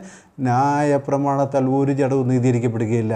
അതേ പൗലോസിനോട് പറയുകയാണ്, യെരുശലേമിലെ സഭയിലുള്ളവരെല്ലാവരും ന്യായപ്രമാണ തൽപരന്മാരാകുന്നു. നീയോ നമ്മുടെ മക്കളെ യഹൂദ മര്യാദ പ്രകാരം പരിശോധന കഴിക്കരുതെന്ന് ജാതികളുടെ സകല സഭയിലും പറയുന്നു, പ്രസംഗിക്കുന്നു എന്നവർ കേട്ടിരിക്കുന്നുവല്ലോ. ആകയാൽ എന്താകുന്നു വേണ്ടത് എന്ന് പറഞ്ഞാൽ യെരുശലേമിലെ സഭയിൽ നിന്നെക്കുറിച്ചൊരു ഭിന്നതയുണ്ടാകും, ഒരു പ്രശ്നം ഉണ്ടാകും. ഇവിടെയുള്ളവരൊക്കെ ന്യായപ്രമാണം അനുസരിക്കുന്നവരാ. ഇതെന്താ സംഭവം? പൗലോസ് അപ്പോസ്തലനോട് പറയുകയാണ്, ന്യായപ്രമാണത്തിൽ ഒരു ജഡവും നീതിയിരിക്കപ്പെടില്ലെന്ന് എഴുതാൻ പറഞ്ഞു. ദൈവത്തിൻ്റെ പരിശുദ്ധാത്മാവല്ലേ പൗലോസിലൂടെ എഴുതിയത്? ആർക്കും സംശയമില്ലല്ലോ. അല്ലെങ്കിൽ പിന്നെ നിങ്ങൾ പറയണം പൗലോസ് അപ്പോസ്തലൻ്റെ ഒരു എഴുത്തും നമ്മൾ വിശ്വസിക്കരുത്, റോമ ലേഖനം മുതൽ ഫിലേമോൻ എഴുതിയ ലേഖനം വരെയുള്ളത് ബൈബിളിൽ നിന്ന് നീക്കം ചെയ്യണമെന്ന് നിങ്ങൾ പറയണം. പറയുമോ നിങ്ങൾ ആരെങ്കിലും? ഇല്ലല്ലോ. അപ്പോൾ പൗലോസിന് ന്യായപ്രമാണത്താൽ ഒരു ജഡവും നീതിയിരിക്കപ്പെടുകയില്ല, ന്യായപ്രമാണം കൊണ്ട് ന്യായപ്രമാണത്തിന് കീഴിരിക്കുന്നവരൊക്കെ ശാപത്തിലേക്കാണ് പോകുന്നത് എന്നുള്ളതായിരിക്കുന്ന കാര്യം പൗലോസ് പറഞ്ഞപ്പോൾ യെരുശലേമിലെ സഭയിലെ വിശ്വാസികൾ ഏകദേശം കർത്താവ് മരിച്ചു ഉയർത്തെഴുന്നേറ്റ് പോയതിന് ശേഷവും എത്രയാണ്, ഏകദേശം 10, 18, 20 വർഷം കഴിഞ്ഞപ്പോഴും ന്യായപ്രമാണ തൽപരന്മാരാണ്. എന്താ കർത്താവ് അവരെ ഒന്ന് ശാസിക്കാഞ്ഞ്? നിങ്ങളത് ചെയ്യരുത്, ന്യായപ്രമാണത്തിലല്ല കൃപയിലാണ് വിശ്വസിക്കേണ്ടത്, ഈ കുരിശിൽ എൻ്റെ യാഗത്തിലാണ് വിശ്വസിക്കേണ്ടത് എന്നൊന്ന് പറഞ്ഞു കൊടുത്തുകൂടായിരുന്നോ? അന്ന് എന്താ കർത്താവ് അങ്ങനെ വെളിപ്പാട് കൊടുത്തിരുന്നില്ലേ? വെളിപ്പാട് കൊടുത്തിരുന്നു. വെളിപ്പാട് ഒരു സംശയമില്ല, അവർക്കും ആവശ്യമായി വെളിപ്പാട് കൊടുത്തിരുന്നു. എന്നിട്ടെന്താ ഈ കാര്യം പറയാഞ്ഞേ? അത് അവർക്കുള്ളതല്ല, അത് അവരുടെ പരിപാടിയല്ല. അതുകൊണ്ട് അവർക്കത് മനസ്സിലാകാൻ നിങ്ങൾക്ക് ഇതൊക്കെ മനസ്സിലാകുന്നുണ്ടോ? അപ്പം അവരെല്ലാവരും ന്യായപ്രമാണ താല്പര്യരാണ്. അവരെല്ലാം 3-ാം മണി നേരത്തും 6-ാം മണി നേരത്തും 9-ാം മണി നേരത്തും കറക്റ്റായി യെരുശലേം ദേവാലയത്തിൽ പോവുകയും പ്രാർത്ഥനാ കൂട്ടായ്മകളിൽ പങ്കെടുക്കുകയും യെരുശലേം ദേവാലയത്തിലെ ചടങ്ങുകളിലും ആചാരങ്ങളിലെല്ലാം യെരുശലേമിലെ സഭയിലുള്ളവരായിരിക്കുന്നവരും 12 അപ്പോസ്തലന്മാരും അതിനോട് ഏകീഭവിച്ചാണ് പോകുന്നത്. പക്ഷേ അവർക്കൊരൊറ്റ വ്യത്യാസമേ ഉള്ളൂ മറ്റേ യഹൂദന്മാർ എന്ന് പറഞ്ഞാൽ പുറമെയുള്ള യഹൂദന്മാരിൽ നിന്നും ഒറ്റ വ്യത്യാസമേ ഉള്ളൂ. ഇവർ യേശു ക്രിസ്തുവിനെ മശിഹയായിട്ട് അംഗീകരിച്ചവരാണ്. വന്ന് മരിച്ച് ഉയർത്തെഴുന്നേറ്റ് പോയ യേശു ക്രിസ്തു വീണ്ടും വരുമെന്ന് കാത്തിരിക്കുന്നവരാണ്. ആ യേശു ക്രിസ്തുവാണ് യഹൂദന്മാർ കാത്തിരിക്കുന്ന ക്രിസ്തു എന്നുള്ളതായിരിക്കുന്ന കാര്യം വിശ്വസിക്കുന്നവരാണ്. ഇത്രയുള്ള അവരുടെ വ്യത്യാസം നിങ്ങൾക്ക് മനസ്സിലായോ? അപ്പോൾ അതുകൊണ്ട് ന്യായപ്രമാണം വേണ്ടാമെന്നും അവർ ഉപദേശിച്ചില്ല. അതുകൊണ്ടല്ലേ അവർക്ക് AD 54-55 വരെ യെരുശലേമിൽ പിടിച്ചിരിക്കാൻ പറ്റിയത്. അവർക്കൊരു പ്രശ്നം ഉണ്ടായില്ലല്ലോ, ഒരു രോഗം ഉണ്ടായില്ലോ. അതേ പറഞ്ഞ ആദ്യം തുടക്കത്തിൽ കുറച്ച് രോഗം ഉണ്ടായി. സ്തെഫാനോസിനെ കല്ലെറിഞ്ഞു കൊന്നു, യാക്കോബിനെ വാളുകൊണ്ട് വെട്ടിക്കൊന്നു, പത്രോസിനെ 2-3 പ്രാവശ്യം തടവിലാക്കി. അതൊന്നും വിസ്മരിച്ചുകൊണ്ടല്ല ഞാൻ പറയുന്നത്. എന്നാൽ അത് കഴിഞ്ഞിട്ട് അവർ സുഖമായിട്ട് അവിടെ കഴിഞ്ഞു പോകുക. കാരണം എന്താ വെച്ചാൽ അവർ കറക്റ്റായിട്ട് ദേവാലയത്തിൽ പോകുന്നു, ദേവാലയ കർമ്മങ്ങൾ ചെയ്യുന്നു, എല്ലാ സമയങ്ങളിലും ഓരോ സമയങ്ങളിലും പ്രാർത്ഥനയ്ക്കായിട്ട് ദേവാലയത്തിൽ ചെല്ലുന്നു, അവരുടെ മക്കളെ പരിശോധന ഏൽപ്പിക്കുന്നു. പരിശോധനയ്ക്കെതിരെ അവർ പ്രസംഗിക്കുന്നില്ല, ന്യായപ്രമാണത്തിനെതിരെ അവർ പ്രസംഗിക്കുന്നില്ല. അവരങ്ങനെ പോകുന്നുണ്ട്, അവർക്കൊരു കുഴപ്പമില്ല. പക്ഷേ ഞാൻ ആദ്യം പറഞ്ഞ പോലെ തന്നെ പൗലോസ് ന്യായപ്രമാണത്തിനെതിരെ പ്രസംഗിച്ചതുകൊണ്ട് തന്നെ വേട്ടപ്പട്ടിയെപ്പോലെ വേട്ടയാടുകയായിരുന്നു യഹൂദന്മാർ ചെന്നെടുത്തെല്ലാം. അപ്പോൾ ഈ 2 പ്രോഗ്രാം രണ്ടാണെന്ന് മനസ്സിലാക്കാൻ ഇതിൽ പരം കാര്യങ്ങൾ എന്താ വേണ്ടത്? നിങ്ങളൊന്ന് ചിന്തിച്ചു നോക്കൂ. എന്താണ് വേണ്ടത്? ഒരുപാട് കാര്യങ്ങൾ എനിക്കിതിനെക്കുറിച്ച് പറയാനുണ്ട്.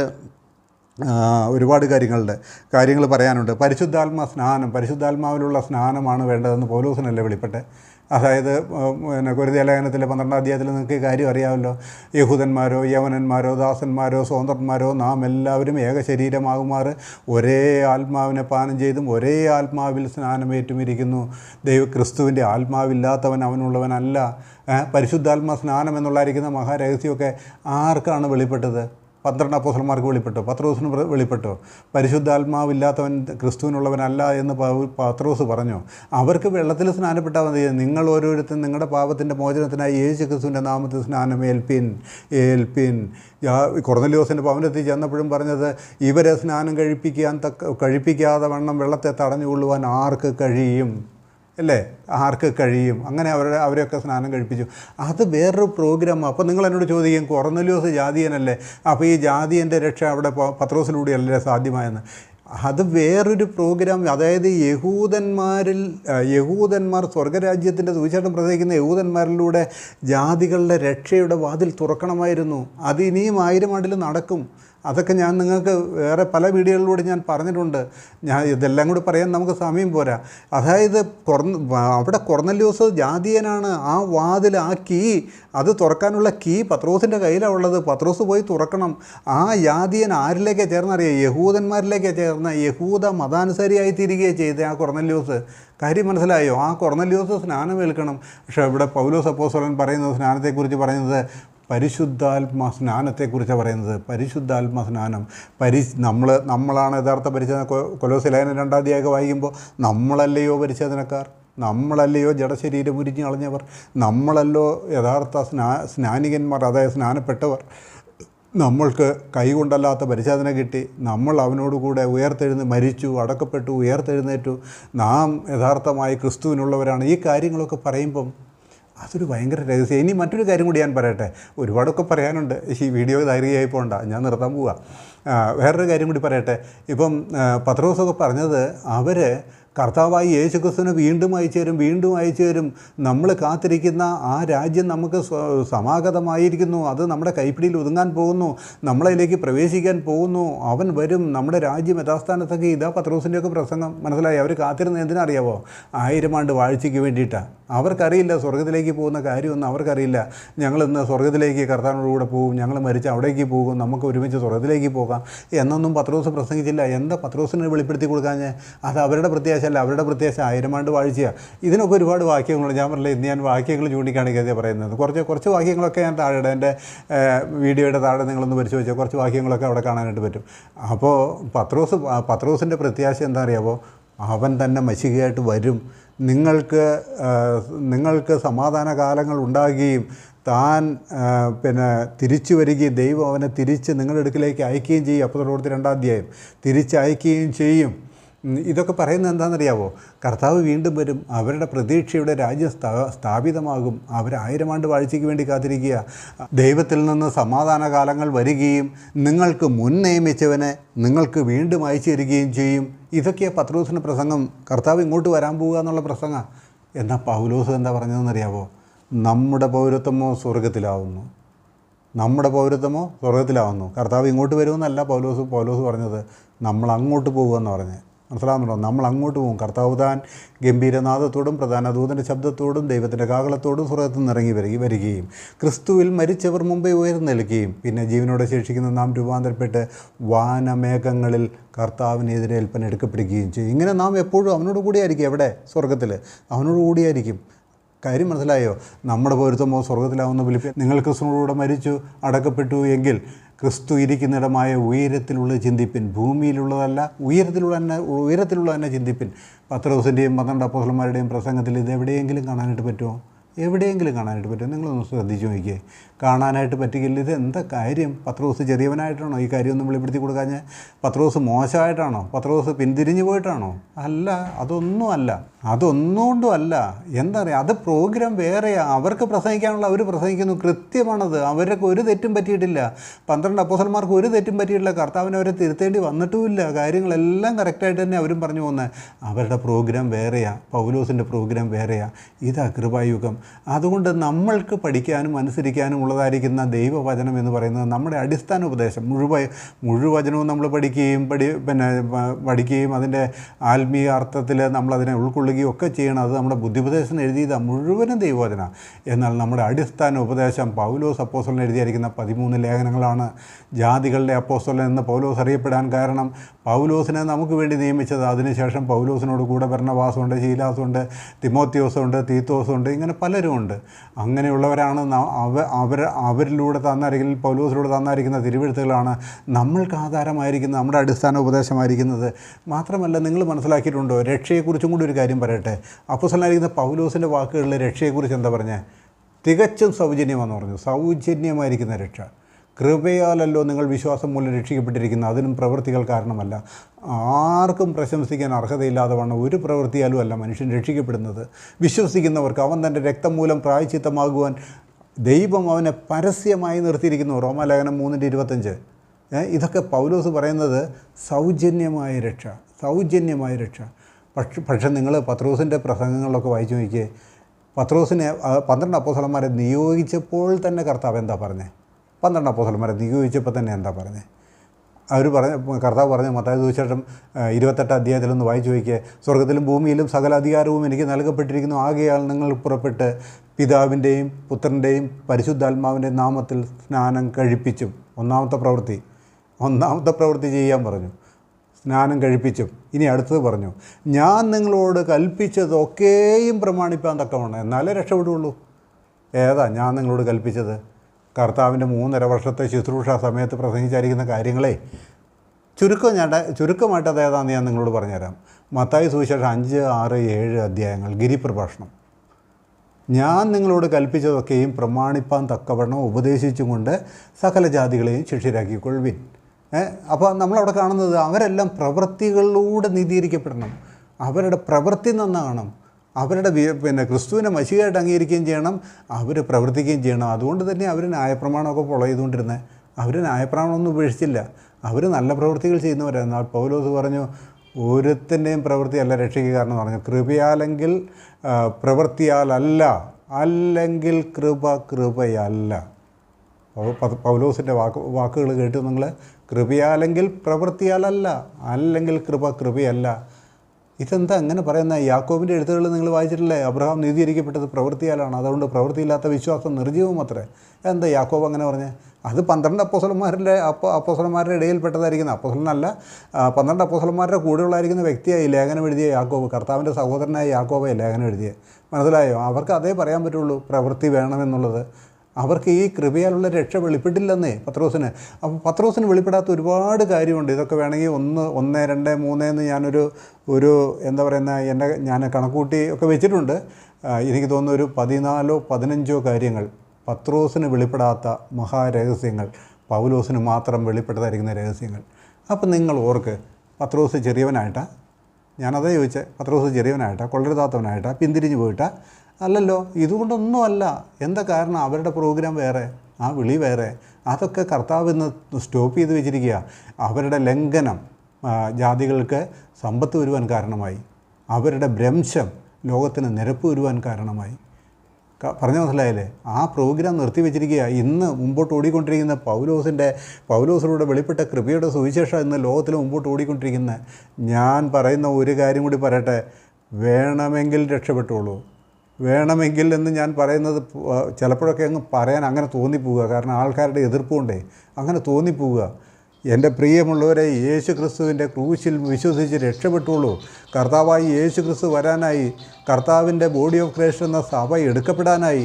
നിങ്ങളത് മനസ്സിലാക്കുക. അത് വേഗത്തിൽ സംഭവിക്കും. കർത്താവ് വേഗത്തിൽ വരികയും സഭ എടുക്കപ്പെടുകയും ചെയ്യും.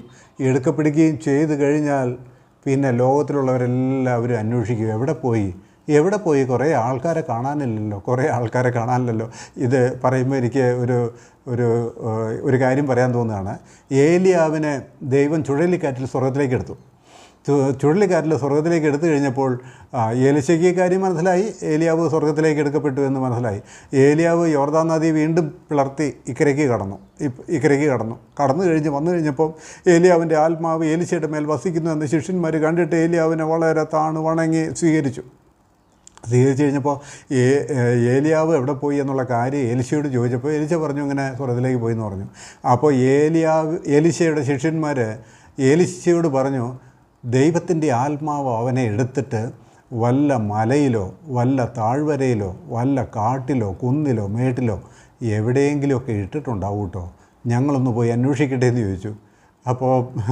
അപ്പോൾ നമ്മുടെ എലിശ പറഞ്ഞു, പോകരുത് എന്ന് പറഞ്ഞു.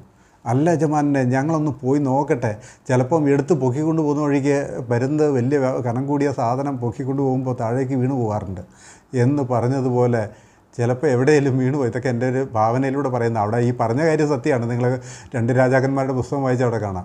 അപ്പോൾ എവിടെയെങ്കിലും താഴ്വരയിലോ കുന്നിലോ എവിടെയെങ്കിലും വീണ് കിടക്കുന്നുണ്ടാവും, ഞങ്ങളൊന്ന് പോയി നോക്കട്ടെ എന്ന് പറഞ്ഞു. ഏലിശ അവരുടെ നിർബന്ധം കേട്ടപ്പോൾ പറഞ്ഞാൽ നിങ്ങൾക്ക് നിർബന്ധമാണ് ഈ ചെന്ന് നോക്കാൻ പറഞ്ഞു. അവർ ചെന്ന് നോക്കി, ഒന്നും കണ്ടില്ല. അങ്ങനെ അവർ ഏലിയാവിനെയും കണ്ടില്ല. അവർ തിരിച്ചു വന്നു. കണ്ടോ എന്ന് ചോദിച്ചു. ഏലിശ ഇല്ല എന്ന് പറഞ്ഞു. ഞാൻ നിങ്ങളോട് പറഞ്ഞില്ലയോ, പോകരുതെന്ന് ഞാൻ പറഞ്ഞില്ലയോ എന്ന് ചോദിച്ചു. എന്ന് പറഞ്ഞതുപോലെ സംഭവിക്കാൻ പോവുക. കർത്താവ് വരും, വേഗത്തിൽ വരും. ഈ കർത്താവിൻ്റെ രക്തം കൊണ്ട് ശുദ്ധീകരിക്കപ്പെട്ട കർത്താവായ യേശു ക്രിസ്തുവിൻ്റെ ശരീരത്തിലെ അംഗമായിരിക്കുന്നവരെല്ലാവരും കർത്താവിൻ്റെ സന്നിധിയിലേക്ക് എടുക്കപ്പെടും. അപ്പോൾ ഇതുപോലൊരു സംഭവം നടക്കും. എന്താണെന്നറിയാമോ? അന്നത്തെ ഭരണകർത്താക്കൾ കുറേ ആൾക്കാരെ കാണാനില്ല എന്ന് പറയുമ്പം നിങ്ങൾ എല്ലായിടത്തും അന്വേഷിക്കാൻ പറഞ്ഞൊരു വിളംബരം നമ്മുടെ ഇന്ത്യൻ ഗവൺമെൻറ് പുറത്തിറക്കും, കേരള ഗവൺമെൻറ് പുറത്തിറക്കും. പോലീസുകാർക്ക് പോലീസ് സ്റ്റേഷനിൽ ഇരിക്കപ്പുറതി ഉണ്ടാക്കിയില്ല, കാണാതെ പോയവരെവിടെ പോയി എന്നുള്ളത് അന്വേഷിച്ച് പിന്നെ അവർ പല വഴികളും അന്വേഷിക്കും, വലിയ ചാർട്ടുകളൊക്കെ ഉണ്ടാക്കും. ഇങ്ങനെ പോയി ഇങ്ങനെ വന്നു എന്നൊക്കെ പറഞ്ഞ് കുറേ ചാർട്ടുകളൊക്കെ ഉണ്ടാക്കും. 4 പാട് പോലീസുകാർ ചെതറി ഓടും, പട്ടാളക്കാർ ചെതറി ഓടും. ഇതുപോലെ ഏലിശയുടെ ശിഷ്യന്മാർ ഏലിയാവിനെ അന്വേഷിക്കാൻ പോയതുപോലെ ലോകം ഇന്ന് കാണപ്പെടാതെ പോകുന്ന അല്ലെങ്കിൽ പിന്നെ കർത്താവിനോട് ചേർക്കപ്പെടുന്ന വിശുദ്ധന്മാരെ അന്വേഷിച്ച് ഒരു തെരച്ചിൽ നടത്താൻ പോവുക. എൻ്റെ സങ്കല്പം പറഞ്ഞാണ്, ഒരു തെരച്ചിൽ നടത്താൻ പോവുക. അതിനി അധികം താമസമില്ല. ഇവിടുന്ന് കുറേ പേരെ ഞാൻ പൂർണ്ണമായി വിശ്വസിക്കുന്ന ഒരാളാണ്. എന്നെപ്പോലെ കർത്താവിനെ വിശ്വസിക്കുന്നതായിരിക്കുന്ന ദൈവമക്കളെല്ലാവരും മാറ്റപ്പെടും. അന്ന് ഞങ്ങളെ അന്വേഷിച്ച് ഞങ്ങളുടെ സ്വന്തം ബന്ധുമിത്രാദികളും തിരയും, അവരവിടെ പോയി ഇവരവിടെ പോയി അല്ലേ, ഇങ്ങനെ അന്വേഷിക്കും. പക്ഷേ എന്നിട്ട് ഞങ്ങളെ തിരഞ്ഞിട്ടൊന്നും ഒരു കാര്യമില്ല, നിങ്ങൾ കാണുകയില്ല. ഞങ്ങൾ പോകേണ്ടടുത്ത് ചെല്ലേണ്ടടുത്ത് ഞങ്ങൾ എത്തിയിട്ടുണ്ടാകും. പക്ഷെ ഒരു കാര്യം പറയാം, നിങ്ങളവിടെ കൈവിടപ്പെടുകയാണ്. പിന്നെ നിങ്ങൾ മാറത്തല അടിച്ച് കരഞ്ഞാലും തല തല്ലിക്കരഞ്ഞാലും നിങ്ങൾക്ക് രക്ഷയില്ല. അതുകൊണ്ട് ഞാൻ പറയട്ടെ, ഈ മുഴുവൻ ബൈബിളും കെട്ടിപ്പിടിച്ചതെല്ലാം എൻ്റേതാണെന്നും പറഞ്ഞ് ഈ കെട്ടിപ്പിടിച്ചുകൊണ്ട് നടന്നിട്ടും കാര്യമില്ല. ഇതിലെ വചനം ഡിവൈഡ് ചെയ്ത് പഠിക്കുക, ഇതിലെ സത്യങ്ങൾ യഥാർത്ഥമാവണം ഗ്രഹിക്കുക, സത്യവചനത്തെ യഥാർത്ഥമായി പ്രസംഗിക്കുക. പത്രോസിന് ഞാനിന്ന് പറഞ്ഞതാണ്, പത്രോസിന് എന്താ പൗലോസിന് വെളിപ്പെടുത്തി കൊടുത്ത പല കാര്യങ്ങളും വെളിപ്പെടുത്തി കൊടുക്കാഞ്ഞത്? പത്രോസ് മോശപ്പെട്ടവനായിട്ടാണോ? അല്ല, പത്രോസായിരുന്നു 12 പേരിൽ ഒന്നാമൻ. പക്ഷേ പത്രോസിൻ്റെ വിളിയും തെരഞ്ഞെടുപ്പിലും പറയേണ്ട കാര്യങ്ങളൊന്നും പൗലോസ് കൈ കടത്തി കയറി പറഞ്ഞിട്ടൊന്നുമില്ല. പലരും ചിന്തിക്കുന്നത് അങ്ങനെയാണ്, പൗലോസ് പലതും അങ്ങ് ആദ്യമേ പ്രഖ്യാപിച്ചു എന്നൊക്കെ വിചാരിക്കുന്നത്. ഒന്നും പറഞ്ഞില്ല. പത്രോസും 12 അപ്പോസ്തലന്മാർക്കും പറയേണ്ടത് എന്താണെന്ന് വെച്ചാൽ അവർ പറഞ്ഞിട്ടുണ്ട്, ഒരു സംശയവുമില്ല. ഈ പൗലോസ് പറഞ്ഞ മഹാരഹസ്യങ്ങൾ, ഈ ഉപദേശങ്ങളൊന്നും പത്രോസിന് പറയാനുള്ളതല്ല. ഇത് പൗലോസിന് പറയാനുള്ള, ഇത് യുഗം വേറെ, ഈ രക്ഷണീയ പ്രവൃത്തി വേറെയാ. ഇത് കൃപായുഗമാണ്. അതുകൊണ്ട് ഈ കൃപായുഗത്തിൽ സംഭവിക്കുന്ന കാര്യങ്ങളാണ് പൗലോസ് പറഞ്ഞതൊക്കെയും. അതാണ് പത്രോസിന് പിടുത്തം കിട്ടാഞ്ഞ് പോയത്. കാര്യം മനസ്സിലായോ? എൻ്റെ പ്രിയമുള്ളവരെ ദൈവം സഹായിക്കട്ടെ. കേൾവിക്കാരൻ്റെ കർത്താവിന് വേണ്ടി ഒരുങ്ങട്ടെ എന്ന് ഞാൻ ആഗ്രഹിക്കുന്നു. ഞാൻ പറഞ്ഞതുപോലെ ഒന്നും കൂടി ഞാൻ പറയുന്നു, നിങ്ങളെ പ്രതീക്ഷയോടെ കാത്തിരിക്കുന്നുണ്ട്. കർത്താവായ യേശു ക്രിസ്തുവിൻ്റെ പുനരാഗമനത്തിൻ്റെ സാധ്യതകൾ ഏകദേശം ഏത് കാലത്തേക്ക് നടന്നേക്കാമെന്നുള്ളായിരിക്കുന്ന സാധ്യതകൾക്കായിട്ട് അതിൻ്റെ തുടർ വീഡിയോകൾ ഇടണമെന്ന് ചിലപ്പോൾ നിങ്ങളിപ്പോൾ ഈ വീഡിയോയിൽ തന്നെ കമൻറ്റ് ഇട്ടേക്കാം. ഞാനിടും, തീർച്ചയായിട്ടും. ഞാൻ പറയുന്നത് അതല്ല എൻ്റെ മുഖ്യ വിഷയം എന്നുള്ളതുകൊണ്ടാണ് ഞാനത് ചിലപ്പോൾ ഇങ്ങനെ 1-2 വീഡിയോകളും മറ്റു വിഷയങ്ങൾ പറഞ്ഞതിന് ശേഷമായിരിക്കും ഞാൻ അതിന് അടുത്ത ഒരു വീഡിയോ പറയുക. അതിനുശേഷം ഞാൻ ഇടയ്ക്കിടയ്ക്ക് അങ്ങനെ ഓരോന്ന് പറയാം. അത് ഗേറ്റ് മിനിസ്ട്രിയിലെ ഉപദേശമല്ല, കർത്താവിൻ്റെ പുനരാഗമനം ഏകദേശം എപ്പോൾ എന്നുള്ളായിരിക്കുന്ന കാര്യം. ആ വിഷയമൊന്നും ഗേറ്റ് മിനിസ്ട്രിയുടെ ഉപദേശമല്ല, അതെൻ്റെ വ്യക്തിപരമായ പഠനമാണ്. നിങ്ങൾക്ക് ഇഷ്ടമുണ്ടെങ്കിൽ സ്വീകരിക്കാം. അപ്പോൾ അതിന് ഞാൻ അത്രേ പ്രാധാന്യം കൊടുക്കുന്നുള്ളൂ. പക്ഷേ ഇപ്പോൾ ഞാൻ പറഞ്ഞ ഈ കാര്യം ഞാനും തോമസ് സാറും ഒക്കെ ഞങ്ങൾ എന്തുമാത്രമാണ് ഞങ്ങൾ പറയുന്നത്, എത്ര പേരോടാണ് പറയുന്നത്. ഇതെങ്ങനെയൊന്ന് വിശ്വസിപ്പിക്കും ജനങ്ങളെ കൊണ്ട്? ഞങ്ങൾക്ക് നിങ്ങളുടെ ഒന്നും വേണ്ട, നിങ്ങളുടെ ഒരു ചില്ലി കാശ് ഞങ്ങൾക്ക് വേണ്ട, ധനത്തിൻ്റെ ലാഭത്തിന് വേണ്ട അല്ല അത് ചെയ്യുന്നത്, ഒന്നുമല്ല. നിങ്ങളൊന്ന് വിശ്വസിച്ചിരുന്നെങ്കിൽ, ഇതാണ് ദൈവത്തിലെ സത്യം എന്ന് വിശ്വസിച്ചിരുന്നെങ്കിൽ, ഇന്നത്തെ സുവിശേഷ വിഹിതർ എന്ന് അവകാശപ്പെടുന്നതായിരിക്കുന്ന പ്രൊട്ടസ്റ്റൻ്റ് വിഭാഗങ്ങൾ പോലും ഞങ്ങളുടെ നേരെ കത്തിയൂരുക ഇത് പറയുമ്പോൾ. ഇത് സത്യമാണ് എന്ന് പറഞ്ഞ് അവർക്ക് മനസ്സിലാക്കാൻ പറ്റുന്നില്ല. എന്നാൽ അവരിൽ ഒരുപാട് പേര്, അവർ ഗ്രൂപ്പായിട്ടല്ല, ഒരുപാട് പേര് ഞങ്ങളെ വിളിക്കുന്നുണ്ട്, ഞങ്ങളോട് ഇതാണ് സത്യം എന്ന് ഞങ്ങൾക്ക് ബോധ്യമായി ബ്രദറെ എന്ന് പറയുന്നുണ്ട്. കുറേ കാര്യങ്ങൾ പറഞ്ഞു തരണമെന്ന് പറയുന്നുണ്ട്, സംശയങ്ങൾ ചോദിക്കുന്നുണ്ട്. ധാരാളം പേര് കേരളത്തിൽ നിന്നും കേരളത്തിന് പുറത്തു നിന്നും ഒക്കെ ഒരുപാട് പ്രൊട്ടസ്റ്റൻ്റ് വിഭാഗങ്ങളിൽപ്പെട്ടവർ ഞങ്ങളെ വിളിക്കുന്നുണ്ട്. അവർക്കിത് മനസ്സിലാകുന്നുണ്ട്. അല്ലാതെ മറ്റവരെ പ്രൊട്ടസ്റ്റൻ്റ് വിഭാഗങ്ങളെ ഗ്രൂപ്പായിട്ട് തിരിച്ചു കൊണ്ടുവരാനൊന്നും ആർക്കും പറ്റുകയില്ല. പക്ഷേ ഇതാണ് സത്യം. ഇത് രണ്ട് പ്രോഗ്രാമാണ് എന്നുള്ളത് മനസ്സിലാക്കുക. ദൈവത്തിൻ്റെ കൃപ നിങ്ങളോട് കൂടി ഇരിക്കട്ടെ. യേശു ക്രിസ്തുവിൻ്റെ നാമം മഹത്വപ്പെടുമാറാകട്ടെ. ആമേൻ.